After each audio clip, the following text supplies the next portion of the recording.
आगासमणुनिबद्धम् आगासपदेशसंज्ञया भडिदम् सव्येसिं च अणूणं सक्कदितं देदुमवगासम्।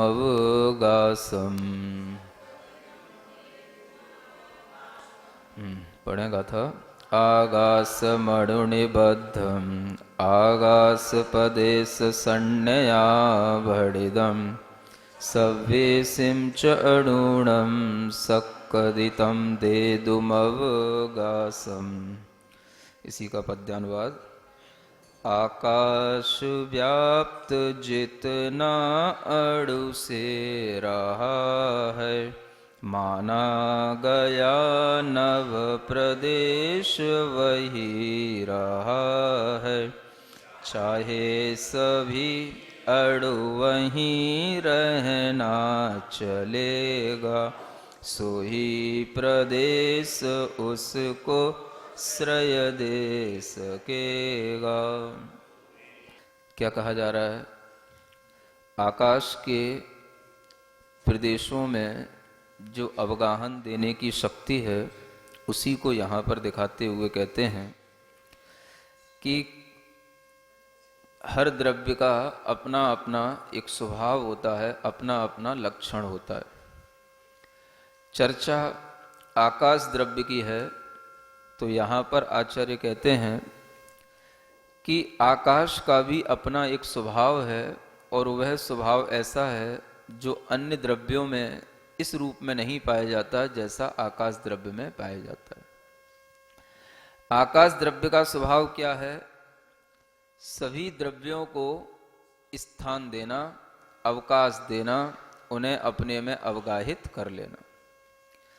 यह इस आकाश द्रव्य के स्वभाव के कारण से ही है कि देखा जाए तो लोकाकाश के असंख्यात ही प्रदेश होते हैं, और उन असंख्यात प्रदेशों में अनंत जीव रह लेते हैं। उनसे भी अनंत गुणे अनंतानंत पुद्गल होते हैं, वो रह लेते हैं। धर्म द्रव्य भी रह लेता है, अधर्म द्रव्य भी रह लेता है, और काल द्रव्य भी रह लेता है। और आकाश कितना है? उसके प्रदेश लोकाकाश के वो केवल असंख्यात हैं। तो ऐसा क्यों होता है? तो आचार्य कहते हैं कि इसमें अवगाहन शक्ति काम करती है। अवगाहन नाम की शक्ति होती है द्रव्य के अंदर। वह अवगाहन शक्ति के कारण से ये सब चीजें अवगाहित होती रहती हैं, माने एक के स्थान पर दूसरी चीजें भी रह जाती हैं। एक में दूसरी चीजों का समावेश हो जाना, इसको अवगाहन शक्ति कहा जाता है। जैसे कि एक स्थान पर आपने एक गिलास पानी लिया, और उस एक गिलास पानी में आपने नमक भी डाल दिया, मिर्ची भी डाल दी, बूरा भी डाल दिया, उसमें आलपिन भी डाल दी। समझ आ रहा है? और क्या डाल सकते हो? नींबू भी डाल सकते हो। कोई दूसरा भी, शुगर तो डाल चुके हैं, कोई दूसरा उसमें कलर भी डाल दिया। फिर भी वह पानी एक गिलास था, एक गिलास ही रहेगा, बाहर नहीं जाएगा। तो ये क्या हो गया? ये उसकी अवगाहन शक्ति कहलाएगी। एक गिलास पानी ने कितनी चीजों को अवगाहित कर लिया, तो पानी की ये अवगाहन शक्ति के कारण से कि उसमें आलपिन भी डली रहेंगी, उसमें शक्कर भी मिली रहेगी, उसमें नमक भी मिला रहेगा, नींबू भी मिला रहेगा, लेकिन पानी जो है ओवरफ्लो नहीं होगा। ये किसके कारण से? तो यही कहलाती अवगाहन शक्ति। ठीक है ना? ये तो समझ आ गया। ऐसे ही हर द्रव्य में अपनी अवगाहन शक्ति हुआ करती है। जीव द्रव्य में भी अवगाहन शक्ति है, पुद्गल द्रव्य में भी अवगाहन शक्ति है, और आकाश द्रव्य में भी अवगाहन शक्ति है। धर्म द्रव्य अधर्म द्रव्य में अवगाहन शक्ति नहीं है, काल द्रव्य में नहीं है। कैसे? तो जीव द्रव्य में अवगाहन शक्ति है, इसी कारण से एक जीव जहां रहता है वहां पर वह अन्य भी जीवों को अपने में अवगाहित कर लेता है। क्या समझ आ रहा है? आप अपने शरीर में रह रहे हो और आपके ही शरीर में और अनेक जीव भी रह रहे हैं। ये भी क्या है? उस जीव की अवगाहन शक्ति के कारण से। मां के गर्भ में वो बच्चा भी रह जाता है, किसके कारण से? उस अवगाहन शक्ति के कारण से। अब वो अवगाहन शक्ति हम दोनों की मिलीजुली कह सकते हैं, शरीर की भी और जीव की भी। क्योंकि केवल जीव की अवगाहन शक्ति नहीं है, उस जीव के साथ साथ जो शरीर जुड़ा हुआ है, जो पुद्गल है, उस पुद्गल में ऐसी क्षमता है कि वह और भी जीव को उसमें अवगाहित कर सकता है, कर लेता है। तो पुद्गल की भी अवगाहन शक्ति होती है। पानी का उदाहरण देकर के जो आपको बताया, उसमें अपन ने सब पुद्गल ही तो डाले, तो वो सब पुद्गल की अवगाहन शक्ति के कारण से एक ही जगह पर अनेक पुद्गलों का समावेश हो जाता है।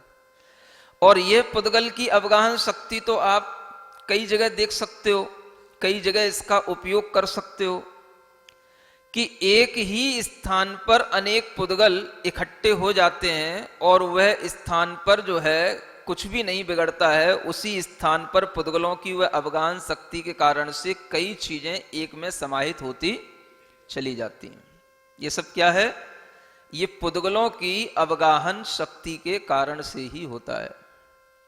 आप भोजन करते हो, क्या समझ आ रहा है? अपना शरीर रूपी पुद्गल उस भोजन को क्या कर रहा है? अवगाहित कर रहा है, उस भोजन को अपने में समाहित कर रहा है और वह उस भोजन के माध्यम से आपके लिए बाद में उसी स्थान पर वह भोजन रहेगा, लेकिन वह जो है भोजन के माध्यम से आपको सब कुछ करके अपने में अवगाहित करके वो वैसा का वैसा ही बना रहेगा। नहीं समझ आया? शरीर वैसा का वैसा ही बना रहा और उसने जो है आपने जो उसके शरीर के लिए दिया, चाहे वो भोजन हो, पानी हो, वो सब उसने अवगाहित कर लिया। और वह अवगाहित करके वह उसकी अवगाहन शक्ति जो थी वह उसी कारण से वो उसको अवगाहित कर पाया। ये सब पुद्गलों की अवगाहन क्षमता है, अवगाहन शक्ति है। ऐसे ही जीव की अवगाहन शक्ति होती है। शुद्ध जीव में वह अवगाहन क्षमता प्रकट हो जाती है। किसमें? शुद्ध जीव में, सिद्ध आत्माओं में। समझ आ रहा है? सिद्ध भगवान के 8 गुणों में एक गुण आता है अवगाहनत्व गुण। क्या होता है अवगाहन गुण? कि जहां पर एक सिद्ध आत्मा विद्यमान है, वहीं पर अगर अनंत भी सिद्ध आत्माएं आ जाएंगी तो वो भी वहीं रह जाएंगी, कोई किसी को डिस्टरबेंस नहीं करेगा। समझ आ रहा है? सभी आत्माएं एक ही आकाश के प्रदेशों पर स्थित हो जाएंगी तो भी एक आत्मा दूसरे में मिलेगी नहीं, एक का अस्तित्व दूसरे में मिलेगा नहीं, और वह एक दूसरे से अलग रहते हुए उसी एक आकाश प्रदेश में स्थित बने रहेंगे। इसे कहते हैं उस जीव की अवगाहन क्षमता की। वह शुद्ध जीव होगा तो अपने में कई अनंत जीवों को भी अवगाहित कर लेगा, अशुद्ध जीव नहीं कर पाएगा। क्या समझ आ रहा है? शुद्ध जीव तो एक के स्थान पर अनंत बैठ जाए तो कोई दिक्कत नहीं, लेकिन आपके स्थान पे कोई दूसरा बैठ जाए, पता नहीं था मैं यहां बैठा था, मैं यहां पूजा कर रहा था, अभी यहां थोड़ा सा बाहर गया था, तुम जाके तुरंत बैठ गए। समझ आ रहा है ना? आपके स्थान पे कोई नहीं बैठ सकता है। आप अपने स्थान पे भी किसी को नहीं बिठा सकते हो। नहीं समझ आ रहा है? जो क्षेत्र हम घेरे हुए हैं, अब इसी क्षेत्र में कोई दूसरा मनुष्य कैसे बैठ सकता है? तो अशुद्ध जीव सब जीवों को अवगाहन नहीं दे सकता है, लेकिन शुद्ध जीव सब जीवों को अवगाहन दे सकता है, शुद्ध जीवों को। कितनी बड़ी बात है। सिद्ध आत्माएं, एक सिद्ध आत्मा जिस स्थान पर है वहां पर अगर अनंत भी सिद्ध आत्माएं आ जाएंगी तो वहां पर समा जाएंगी, कोई डिस्टरबेंस नहीं, कोई हिंड्रेंस नहीं, और वो वहीं पर आकर के उसी में जो है बिल्कुल उसी स्थान पर स्थित होती जाएंगी, लेकिन फिर भी सब अपने अपने स्वभाव में रहेंगे। ये बड़ी विचित्र है, विश्व की अंदर की जो द्रव्य व्यवस्था है ये बड़ी विचित्र है कि आप देखोगे कि जैसे आकाश का एक प्रदेश जहां है, उसी आकाश के एक प्रदेश पर धर्म द्रव्य का भी प्रदेश है, उसी स्थान पर अधर्म द्रव्य का भी प्रदेश है, उसी स्थान पर काल द्रव्य का भी कालाणु है, उसी स्थान पर पुद्गलों के भी परमाणु हैं, उसी स्थान पर जीव अपने प्रदेश के साथ स्थित है। 6 द्रव्य हर एक पॉइंट पर स्थित हैं, लेकिन फिर भी द्रव्य कोई भी एक दूसरे में मिलकर के अपने स्वभाव में परिवर्तन नहीं लाता, सब अपना अपना काम करते हैं। इसी को आचार्य कहते हैं अन्योन्यम पविसंता मेलंतावीय सगम सहावम न मुंचंती, कि अन्योन्य में प्रवेश करके मिलकर के भी ये द्रव्य अपने अपने स्वभाव को नहीं छोड़ते। सगम सहावम न मुंचंती माने अपने स्वयं का जो स्वभाव है उसको नहीं छोड़ते हैं। समझ आ रहा है? इसको कहते हैं द्रव्य का एक स्थान पर रह जाना, द्रव्यों का एक ही स्थान पर अवगाहित हो जाना, लेकिन फिर भी अपने अपने स्वभाव में बने रहना। तो आप देखो लोक में भी 6 द्रव्य फैले हुए हैं, तो ये 6 द्रव्य इसी तरीके से रह रहे हैं, सब एक ही स्थान पर रहते हुए भी अपने अपने स्वभाव में रहते हैं, कोई किसी में मिलता नहीं और कोई किसी को कहीं बाहर फेंकता नहीं।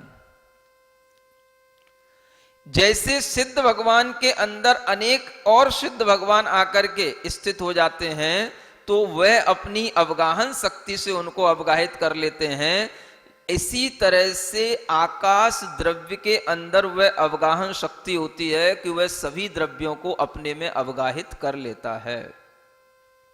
कुछ द्रव्य स्थूल होते हैं जिन्हें हम बादर कहते हैं, और कुछ द्रव्य सूक्ष्म होते हैं। जो स्थूल होंगे उनको तो वह अपने स्थान में रखेगा, लेकिन उसकी अवगाहन शक्ति के कारण से सभी स्थूल द्रव्य एक ही स्थान पर अवगाहित नहीं हो पाएंगे। वो बाधा किसने उत्पन्न कर दी? वो पुद्गलों ने उत्पन्न कर दी। जैसे मान लो खंबा खड़ा है, अब इस खंबे के स्थान पे कोई आदमी नहीं बैठ सकता, ये खंबा ही बैठेगा। जैसे समझ आ रहा है? आपने टेबल लगा ली अपने आगे, अब आपकी इस टेबल के स्थान पर कोई आदमी नहीं बैठ सकता है। ये बाधा किसने पैदा कर ली? ये पुद्गलों के स्थूल परिणमन के कारण से बाधा पैदा हुई, लेकिन आकाश तो सबको स्थान दे ही रहा है। तो यहां आचार्य कहते हैं आकाश मणु निबद्धम, जो आकाश है वह कितना है? एक परमाणु के द्वारा घेरा गया जो आकाश है वो आकाश का एक प्रदेश कहलाएगा। आकाश प्रदेश संज्ञा भड़िदम, वह आकाश प्रदेश की संज्ञा माने संज्ञा से, भड़िदम माने कहा गया है। माने आकाश का प्रदेश कौन सा कहलाएगा? तो जो एक अणु के द्वारा व्याप्त स्थान है वही उस आकाश का एक प्रदेश है, क्योंकि अणु भी एक प्रदेश के बराबर ही स्थान घेरता है और आकाश का भी वह एक ही प्रदेश कहलाएगा। आकाश का अपन अलग से कोई प्रदेश निकालेंगे तो प्रदेश नहीं निकलेगा, क्योंकि आकाश एक अखंड द्रव्य है। यह भी जानना कि अखंड द्रव्य को हम तोड़ नहीं सकते हैं, लेकिन उसमें हम अंश की कल्पना तो कर सकते हैं। आकाश कैसा है? एक अखंड द्रव्य है, अनंत प्रदेशी अखंड द्रव्य है। लेकिन वह अनंत प्रदेशी है तो उसके एक एक प्रदेश से मिलकर के वो अनंत प्रदेशी बना है। तो एक एक प्रदेश कितने के बराबर होगा? तो जो परमाणु का स्थान है वही उस आकाश का एक प्रदेश का स्थान होता है। प्रदेश किससे नापा जाता है? तो परमाणु से ही नापा जाता है। एक परमाणु जितना स्थान घेर लेता है वही आकाश का वह एक प्रदेश, एक स्पेस पॉइंट कहलाता है, जिसके माध्यम से हम अन्य द्रव्यों के भी प्रदेशों की संख्या को नाप लेते हैं। तो वही प्रदेश आकाश का कहलाएगा जो अणु निबद्धम, एक अणु ने निबद्ध कर लिया, माने एक अणु ने घेर लिया। देखा है ना? आकाश मणु निबद्धम आकाश प्रदेश संज्ञया भड़िदम सव्येसिं च अणूणम सक्कदितम देदुमवगासम। अब देखो क्या कहते हैं कि यह एक प्रदेश भी, जो आकाश का एक प्रदेश है और यहां पर जो स्थान है, यह एक प्रदेश भी सभी परमाणुओं को, अणुओं को अवकाश देने में समर्थ है। क्या समझ आया? एक प्रदेश पर भी सभी परमाणु आकर के स्थित हो जाएं तो वह उसी में समाहित हो जाएंगे, वह उससे अलग नहीं जाएंगे। मतलब एक आकाश प्रदेश में भी अवगान देने की इतनी क्षमता है, लेकिन वह परमाणु कैसा परिणमन करने वाला होना चाहिए? हाँ, वो सूक्ष्म परमाणु के रूप में वो परिणमन किया हुआ वो परमाणु होगा। तो उसी स्थान पर सभी पुद्गल परमाणु अगर सूक्ष्म रूप परिणमन कर जाएं तो सभी पुद्गलों के परमाणु एक ही आकाश प्रदेश में ही स्थित हो सकते हैं, अन्य प्रदेशों की जरूरत नहीं पड़ेगी। लेकिन ऐसा होता नहीं है, क्योंकि सभी सूक्ष्म परिणमन कर जाएंगे तो फिर दुनिया शून्य हो जाएगी, फिर यहां कुछ भी नहीं दिखेगा। न पृथ्वी होगी, न खंबा होगा, न दीवारें होंगी, न कोई आदमी होगा, क्योंकि सभी सूक्ष्म परिणमन कर गए। लेकिन उसमें क्षमता है, यह भी ध्यान में रखने वाली चीज है। शक्ति है, शक्ति है उसके अंदर कि सभी परमाणु, जितने भी पुद्गल परमाणु हैं, माने अनंतानंत पुद्गल परमाणु हैं जो लोकाकाश में हैं, वो सब एक ही स्पेस पॉइंट पे समा सकते हैं अगर वो सूक्ष्म रूप से परिणमन कर जाएं तो। इतनी क्षमता है। एक परमाणु में भी इतनी क्षमता है कि वही एक परमाणु अनंत परमाणुओं को अपने अंदर समाहित कर सकता है। और एक आकाश प्रदेश में भी इतनी क्षमता है कि वही आकाश प्रदेश पर एक परमाणु आता है तो वहीं पर अनंत परमाणु भी समाहित हो जाते हैं। तो इसमें परमाणु की भी अवगाहन क्षमता शामिल है और आकाश की भी अवगाहन क्षमता शामिल है। इसलिए कहा था कि अवगाहन क्षमता तीनों द्रव्यों में है, आकाश में भी है, परमाणु या पुद्गल द्रव्य में भी है और जीव द्रव्य में भी है। लेकिन जीव द्रव्य में शुद्ध जीव द्रव्य में मिलेगी, पुद्गल में भी शुद्ध पुद्गल में मिलेगी। जो अवगाहन क्षमता शुद्ध पुद्गल में है वो दूसरे पुद्गलों में नहीं रहेगी। शुद्ध पुद्गल का मतलब जो अणु है वो शुद्ध पुद्गल है, बाकी सब अशुद्ध पुद्गल हैं, क्योंकि अणु में कोई दूसरा अणु मिला नहीं, इसलिए वो अणु जो है वो अपने आप में शुद्ध है। और जब उसमें बंद हो गया, दूसरे परमाणुओं से मिल गया, तो वो भी अशुद्ध हो गया। क्या सुन रहे हो? अशुद्धि कैसे आती है? दूसरों के साथ बंधन होने से अशुद्धि आती है। ये पुद्गल द्रव्य में भी अशुद्धि ऐसे ही आती है और जीव द्रव्य में भी अशुद्धि ऐसे ही आती है। अलग अलग रहोगे, क्या सुन रहे हो, अपने आप में शुद्ध रहोगे और ज्यादा मिलोगे जुलोगे तो अशुद्ध हो जाओगे। हर जगह लगा लो इसको। पुद्गल में अशुद्धि का कारण क्या है? तो आचार्य कहते हैं उसमें जो स्निग्ध और रुक्षपना होता है, वह जो उसका गुण होता है, इसके कारण से जो स्निग्ध वाला परमाणु होगा वो अपने से और बड़े स्निग्ध वाले परमाणु के साथ बंध को प्राप्त हो जाएगा, तो वह उसमें समा जाएगा। बंद हो गया, अशुद्ध हो गया द्रव्य। समझ आ रहा है? पुद्गलों में स्निग्ध और रुक्षपना बंध का कारण है, माने अशुद्धि का कारण है। तो जीव में राग और द्वेषपना बंध का कारण है, वो उसके लिए अशुद्धि का कारण है। अशुद्धि का कारण क्या है? जीव के अंदर अशुद्धि का कारण क्या है? राग और द्वेष। राग माने चिकनाहट और द्वेष माने रुक्षपना, स्निग्धता। पुद्गल में स्निग्धता है, जीव में राग है। पुद्गल में रुक्षपना होता है, कुछ रूखे पुद्गल है, पृथ्वी है, बालू है, ये सब रुक्ष गुण परिणमन करने वाले पुद्गल हैं। और ऐसे ही जीव में रुक्षता, द्वेषपना, हमसे दूर, हमारे पास नहीं आना, हमको देखना नहीं, हमसे मिलना नहीं। समझ आ रहा है? ये द्वेष की परिणति या राग की परिणति, ये जीव के लिए अशुद्धि का कारण है। समझ लो आपके लिए जब भी अशुद्धि से शुद्धि में आ जाते हो और फिर जो है आप बचते हो, तो किससे बचते हो? संयोग से ही बचते हो। समझ आ रहा है?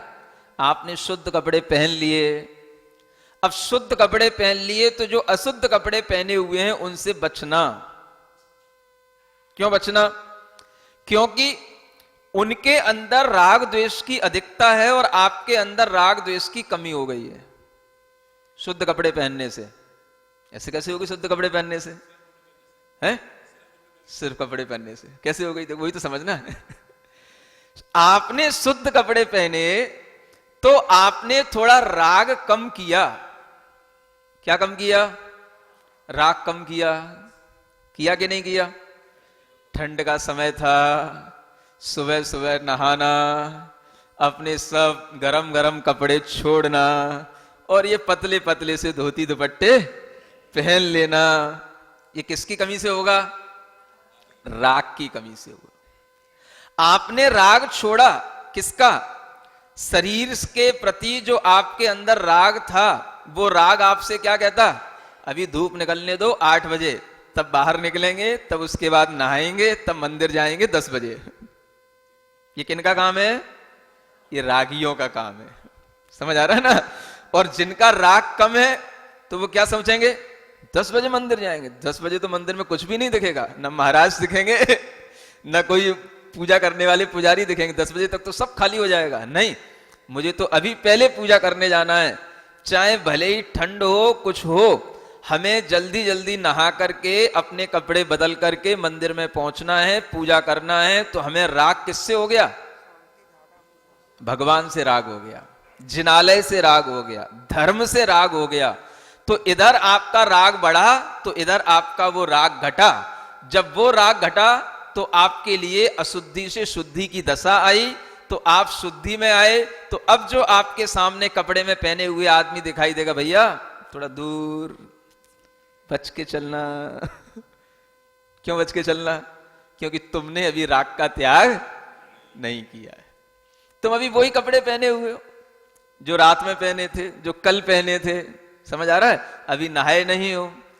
तो छुआछूत जो है ये केवल भावों की नहीं है, ये अपने आप को शुद्ध बनाए रखने के लिए और दूसरे की अशुद्धि का प्रभाव हमारे ऊपर ना पड़ जाए इसके लिए है।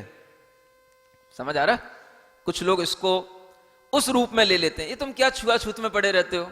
अरे जब छुआछूत में नहीं पड़ेंगे तो आपकी अशुद्धि और किसी की शुद्धि, उन दोनों में अंतर क्या रहेगा? हा? छुआछूत में नहीं पड़ोगे तो कभी भी आपके सामने कोई भी अशुद्ध वस्तु रखी है और उसी में आप शुद्ध वस्तु मिला दोगे कि उसको उससे अलग रखोगे? छुआछूत का विज्ञान नहीं है ये। छुआछूत का विज्ञान अपने आप में बता रहा है कि जो प्योर है, शुद्ध है, उसको शुद्ध बना रहने दो, और जो अशुद्ध है उसे उससे बचा करके रखो, नहीं तो अशुद्ध के संपर्क में आकर के शुद्ध भी अशुद्ध हो जाएगा। संगति इसी का नाम है। संगति जैसी होती है वैसा ही आपके ऊपर प्रभाव पड़ता है। अच्छी संगति में रहोगे तो अच्छे प्रभाव पड़ेंगे, बुरी संगति में रहोगे तो बुरे प्रभाव पड़ेंगे। मोबाइल वालों की संगति में पड़े रहोगे तो बस मोबाइल ही मोबाइल दिखेगा, और पूजा करने वालों की संगति में पड़ोगे तो पूजा पूजा दिखेगी। समझ आ रहा है? संगति का ही प्रभाव होता है। अब मुश्किल तो ये हो जाती है कि घर में भी लोग एक दूसरे की संगति नहीं करना चाहते हैं। घर में बच्चे हैं, पति है, पत्नी है, घर में भी लोग संगति नहीं करना चाहते हैं धर्मात्मा की। अक्सर घरों में देखना कि पति होगा, पत्नी होगी तो एक धर्मात्मा होगा, दोनों धर्मात्मा तो बहुत कम मिलेंगे आपको। समझ आ रहा है? एक आध कोई हो तो बात अलग है। हाँ, मिल जाएंगे, लेकिन 10 में से 3 या 4 ही मिलेंगे, है ना? अक्सर क्या होता है, या तो पत्नी धर्मात्मा होगी या पति धर्मात्मा होगा, है ना? और उसमें भी आप अगर रेशियो देखोगे तो पतियों के धर्मात्मा का कम मिलेगा। अक्सर पत्नी के धर्मात्मा का मिलता था। समझ आ रहा है? अब ये युग थोड़ा सा और बदल रहा है। अब इस युग में थोड़ा सा ऐसा देखने में आता है कि पत्नियों के अंदर धर्मात्मा पने का भाव कम होगा, और थोड़ा सा हो सकता है कि आदमी के अंदर धर्म पने का भाव बढ़े। पहले एक समय आता था जब पत्नी मनाती थी पति को धर्म करने के लिए, अब थोड़ा सा ऐसा भी समय आता है कि पति मनाता है पत्नी को धर्म करने के लिए, क्योंकि वो धर्म करने की इच्छा नहीं करती। समझ आ रहा है?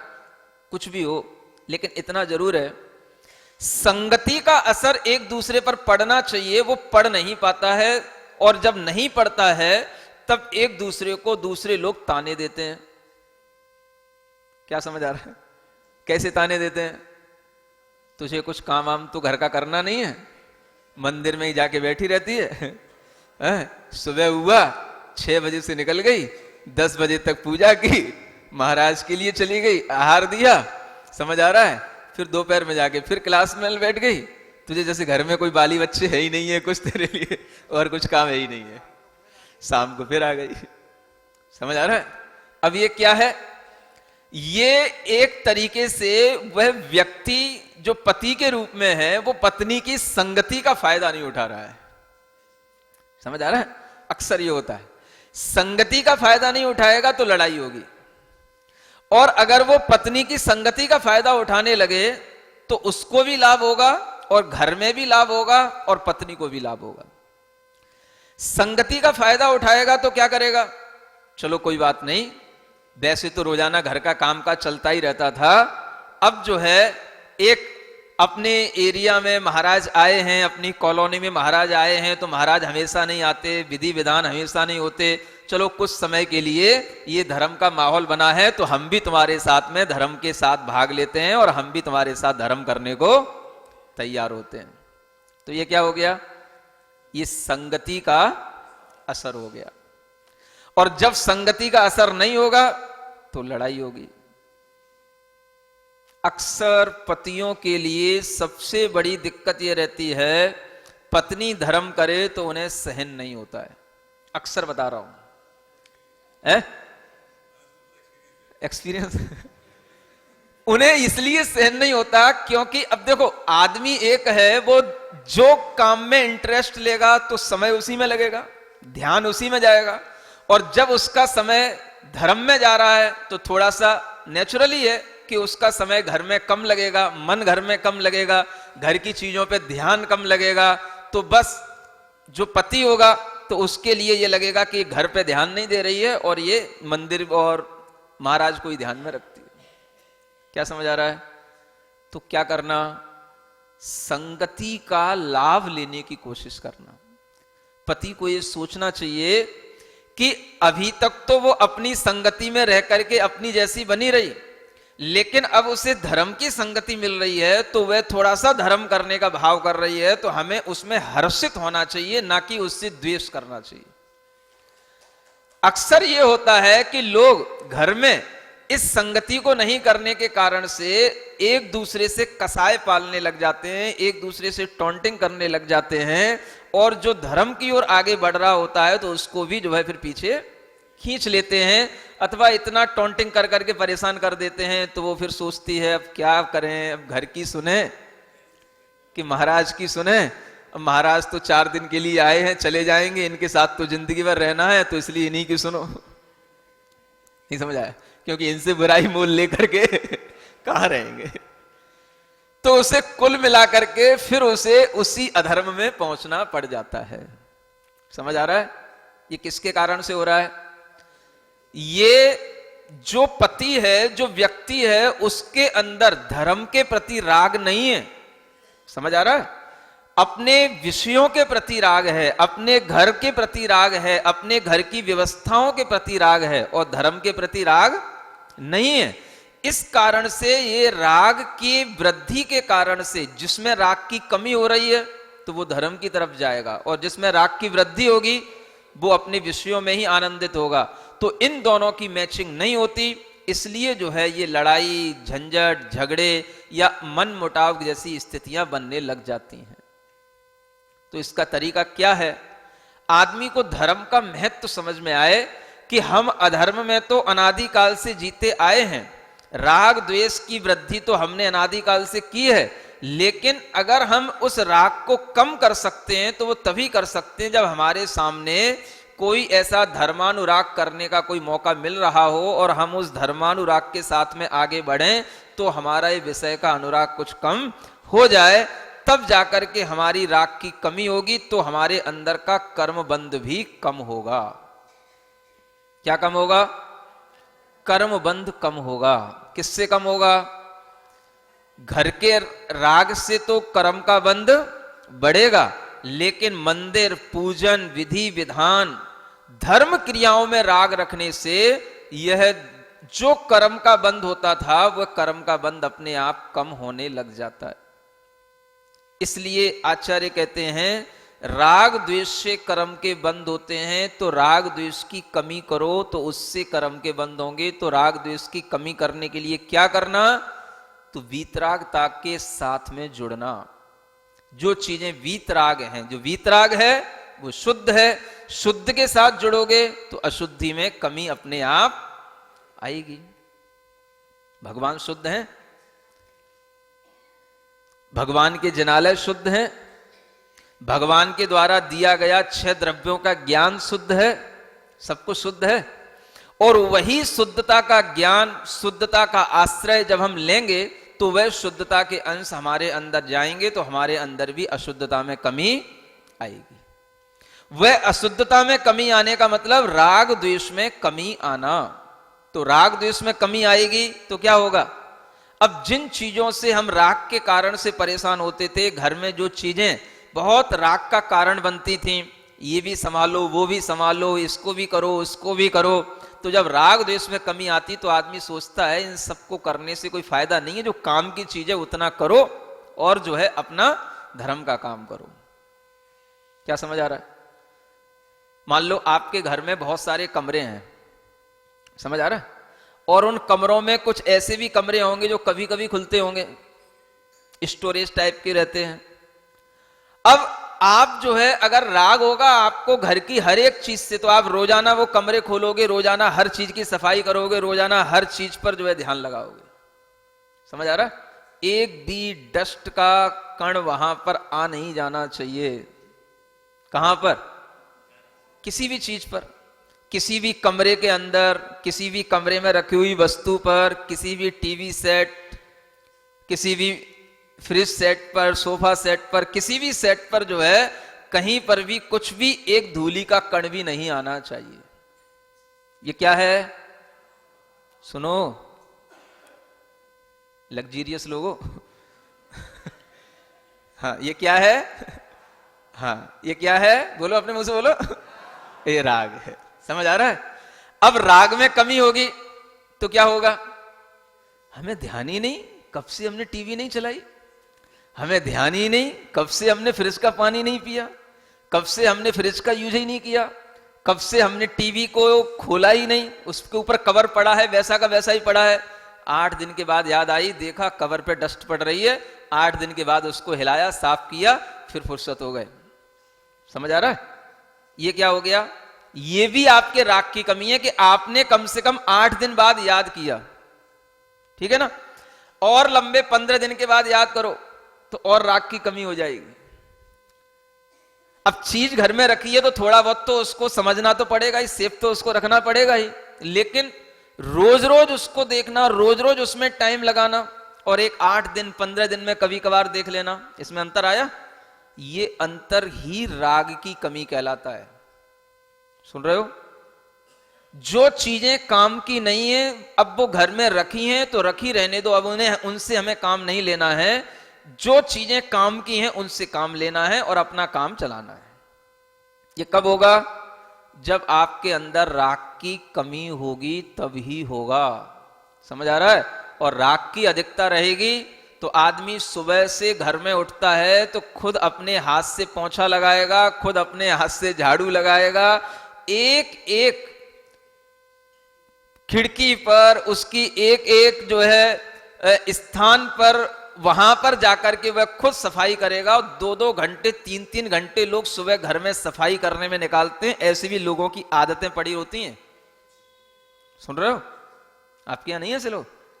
हाँ, आदतें पड़ जाती हैं कि जब तक 2 घंटे सफाई नहीं कर लें घर की तब तक घर से बाहर नहीं निकल सकते। हमें गंदगी पसंद नहीं है और ऐसा स्टैंडर्ड बना लेंगे हमें। हाँ, एक भी कहीं पर भी थोड़ा सा डस्ट का कण आ जाए, बिल्कुल आई डोंट लाइक इट। हाँ, मतलब तो दूसरा व्यक्ति समझेगा हाँ ये बड़े बहुत ही क्लीन नीट रहने वाले लोग हैं, बहुत ही स्टैंडर्ड के लोग हैं, इनको गंदगी बिल्कुल पसंद नहीं। ये अहम भी तुम्हारे अंदर के राग को बढ़ाने वाला अहम है। समझ आ रहा है? जिन चीजों में हमें जितना, अरे ये लकड़ी, ये पत्थर, ये दीवालें, ये सब पुद्गलों के पिंड हैं, ये सब अपने आप बिनते बिगड़ते रहते हैं। थोड़ा बहुत हमने अपने ध्यान से उनको बना लिया, कर लिया, थोड़ा बहुत से काम, जितने से कम से काम चल जाए। अब आप सुबह का 2 घंटे उसी की साफ सफाई में निकाल रहे हो, और अगर वही 2 घंटे आप जो है भगवान के मंदिर में आकर के पूजन भजन में निकालो, शास्त्र स्वाध्याय में निकालो, तो उससे आपको लाभ होगा कि उसमें चिपके रहने से लाभ होगा? ये बताओ है? उन दीवालों की धूल साफ करने से, रोजाना आपके लिए पानी बहाने से, झाड़ू लगाने से, उससे आपको लाभ होगा? उससे तो आपको रोजाना आरंभ जनित पाप का बंद होगा। समझ आ रहा है? जितना ज्यादा आप दूसरी वस्तुओं से लगाव रखेंगे, उतना ही आपके अंदर का राग बढ़ेगा। राग बढ़ेगा तो आपका उस वस्तु से अटैचमेंट बढ़ेगा, उतना ही कर्म का बंद गाढ़ा होगा, गाढ़ा कर्म का बंद होगा। समझ आ रहा है? और एक व्यक्ति वह घर में जाता है, खाया पिया, अपने काम से बाहर निकला, मंदिर आया समय पर, पूजन की, स्वाध्याय किया, अपने काम से चला गया। जब कभी 8-15 दिन बाद कभी थोड़ा बहुत देखा, नहीं तो चल रहा है। ये क्या हो गया? ये राग की कमी से होगा। सुन लो, अभी तक तो आप राग द्वेष संसार के बंध के कारण है कहते तो आए हो, लेकिन कभी अप्लाई नहीं किया अपने ऊपर। समझ आ रहा है ना? ये राग द्वेष संसार के बंध के कारण है, तो राग द्वेष की कमी होती है तो हम संसार में रहते हुए भी कैसे रहेंगे? कैसे हम राग द्वेष की कमी के साथ रह सकते हैं? तो उसमें हमारे अंदर इस तरीके की फीलिंग आने लग जाती हैं।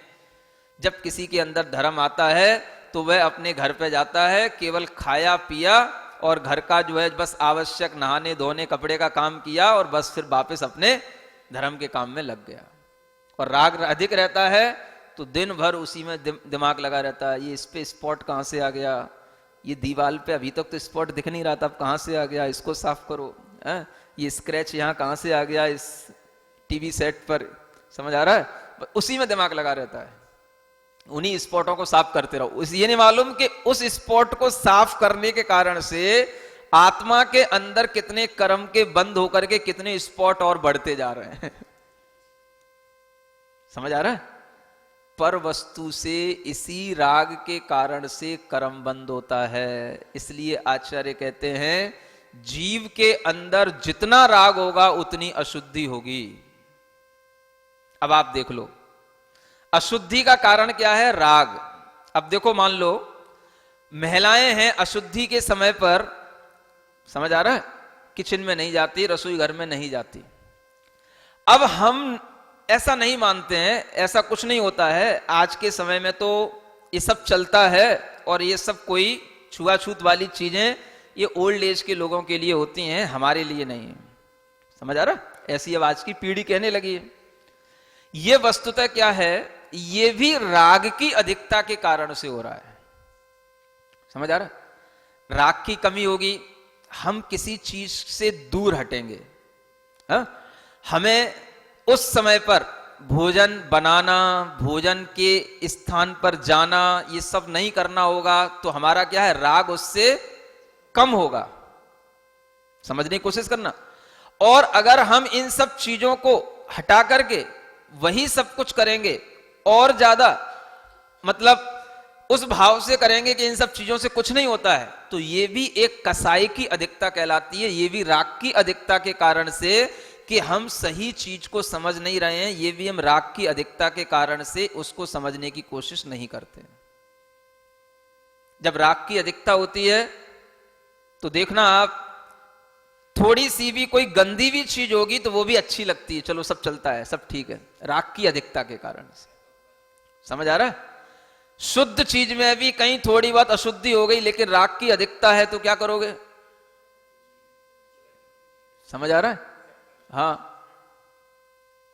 आपने मान लो कोई मीठी चीज बनाई, हाँ, और वो जमीन पे गिर गई।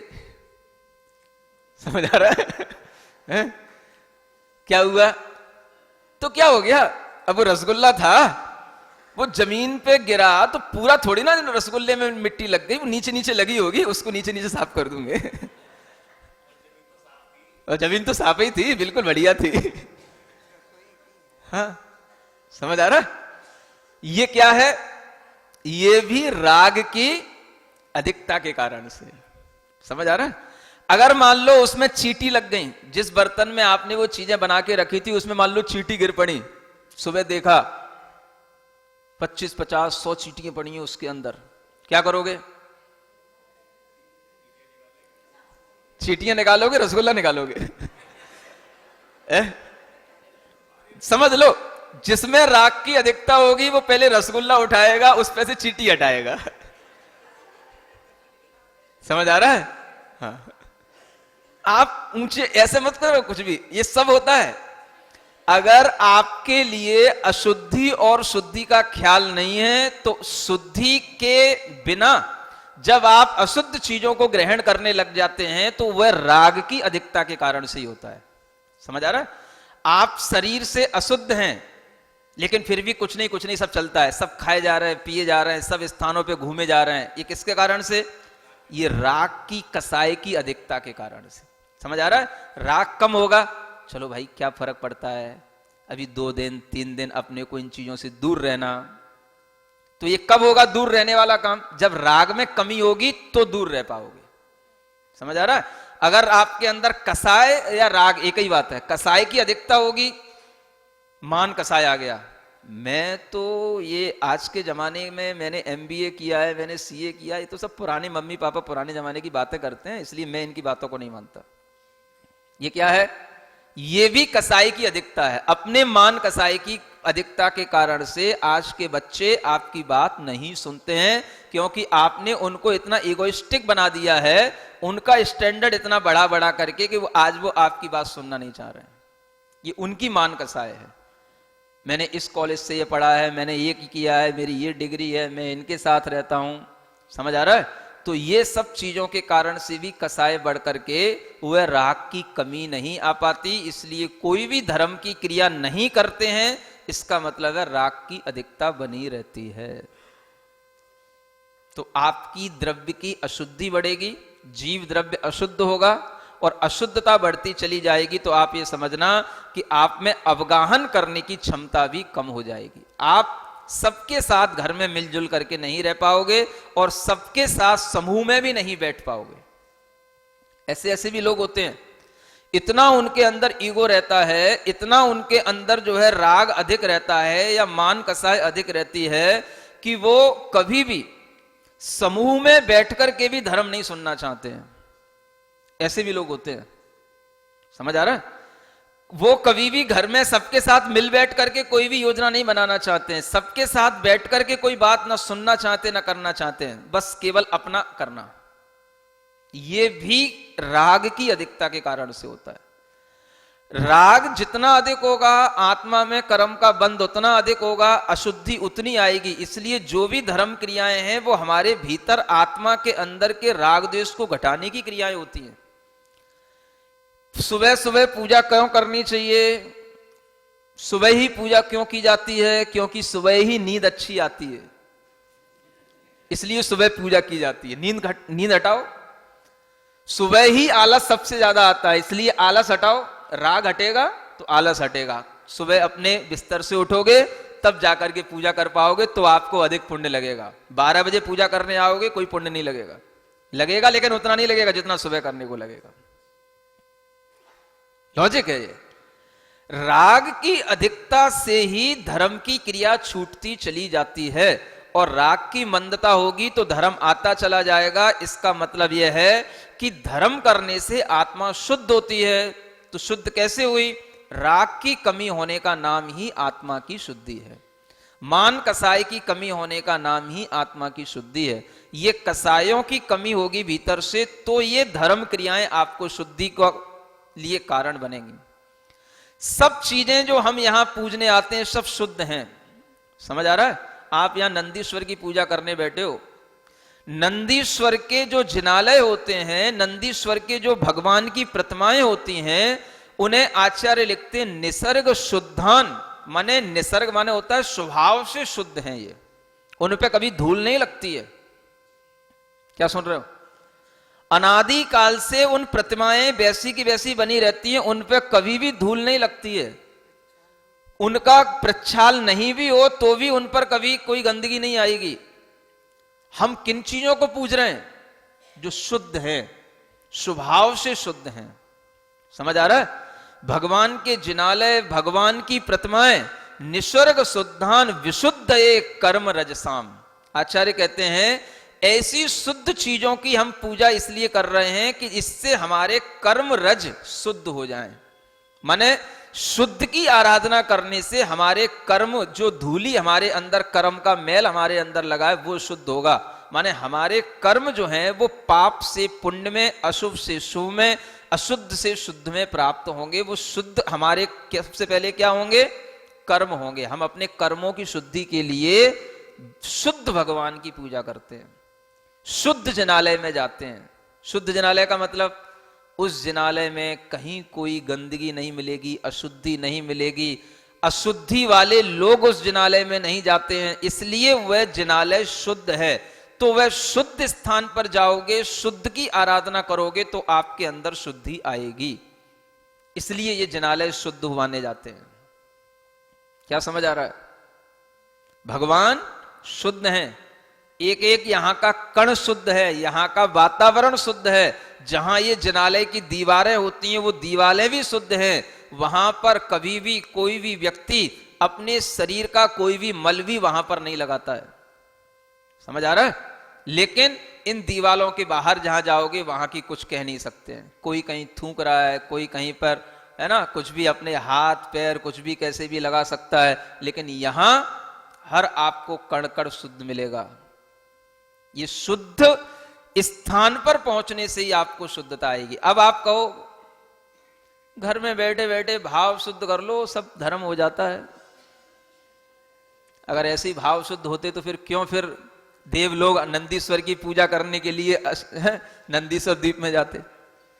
अगर ऐसे ही मुंह बनाने से और बातें करने से भाव शुद्ध हो जाते तो फिर क्यों तीर्थंकर भगवान जो है अपने घर को छोड़ करके जंगल में जाकर के एकांत में बैठ करके मन शुद्धि के लिए, आत्म शुद्धि के लिए तपस्या करते?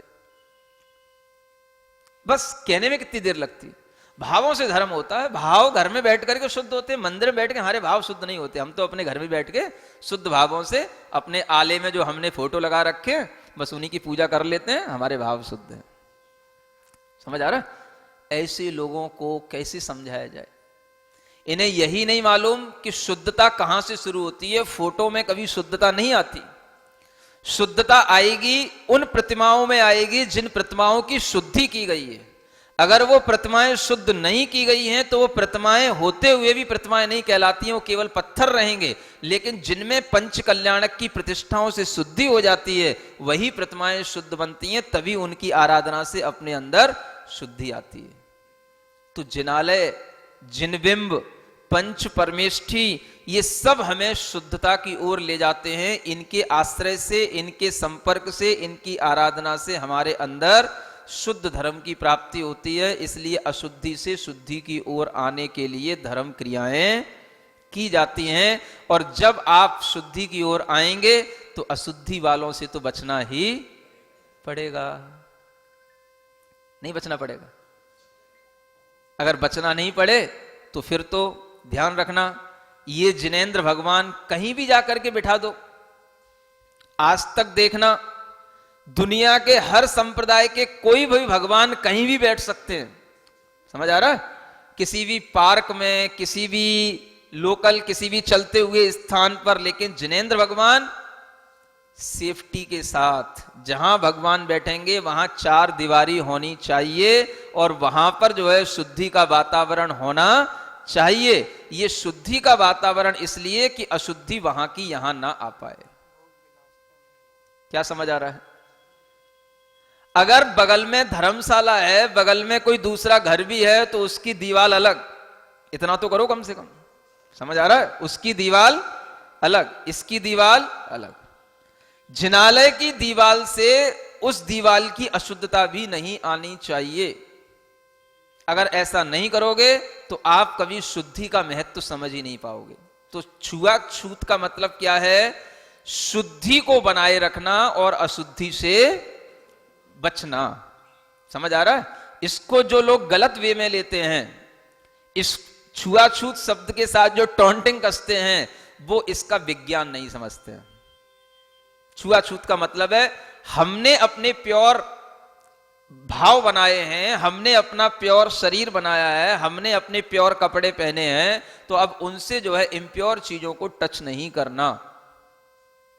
और अगर ऐसा नहीं करोगे तो सब कुछ एक जैसा हो जाएगा। समझ आ रहा है?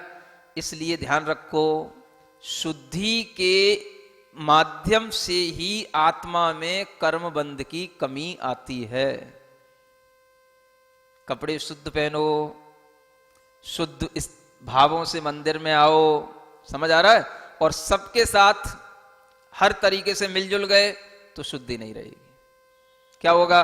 कर्म का बंध अधिक होगा। राग द्वेष से आत्मा की अशुद्धि बढ़ती है और स्निग्ध रूक्ष गुण से पुद्गलों की अशुद्धि बढ़ती है।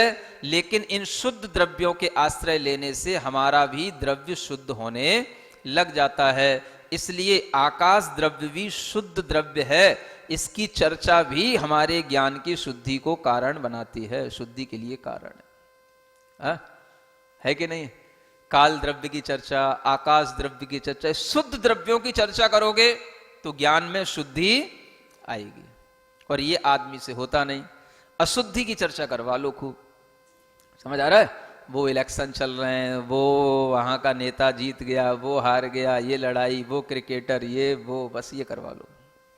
हा? और इधर देखो तो टाइमिंग देखते हैं, टाइमिंग हो गया है। समझ आ रहा है?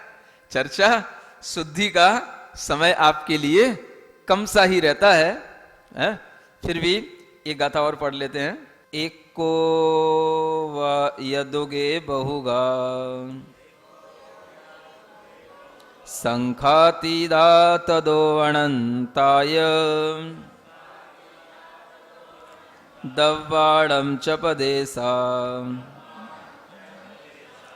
संति समयत्ति कालस्य। देखो क्या कहते हैं? एक, दो, बहुग माने बहुत से, संख्यातीता माने असंख्यात, तदो अनंताया और अनंत भी, दब्बाणम च पदेशा संति, द्रव्यों के प्रदेश होते हैं। समझ आ रहा?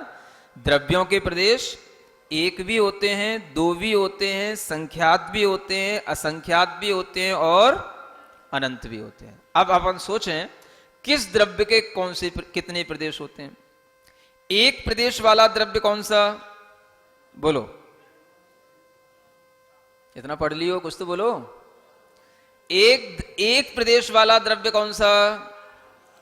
एक कालाणु हो गया, एक द्रव्य वाला प्रदेश। और एक अणु भी अपने आप में एक प्रदेश वाला अणु है। समझ आ रहा है? बाकी के जितने भी द्रव्य हैं उनमें एक प्रदेश नहीं है, वो सब असंख्यात प्रदेश वाले हैं। परमाणु को छोड़ करके अन्य जो भी उसके साथ स्कंद बन जाएंगे तो वह कुछ स्कंद संख्यात प्रदेश वाले भी होते हैं, परमाणुओं के स्कंद, कुछ असंख्यात प्रदेशी परमाणुओं के और कुछ अनंत प्रदेशी परमाणुओं के। लेकिन परमाणु अपने आप में एक प्रदेश वाला ही होता है। धर्म द्रव्य के प्रदेश कितने? असंख्यात। अधर्म द्रव्य के प्रदेश कितने? आकाश द्रव्य के प्रदेश कितने?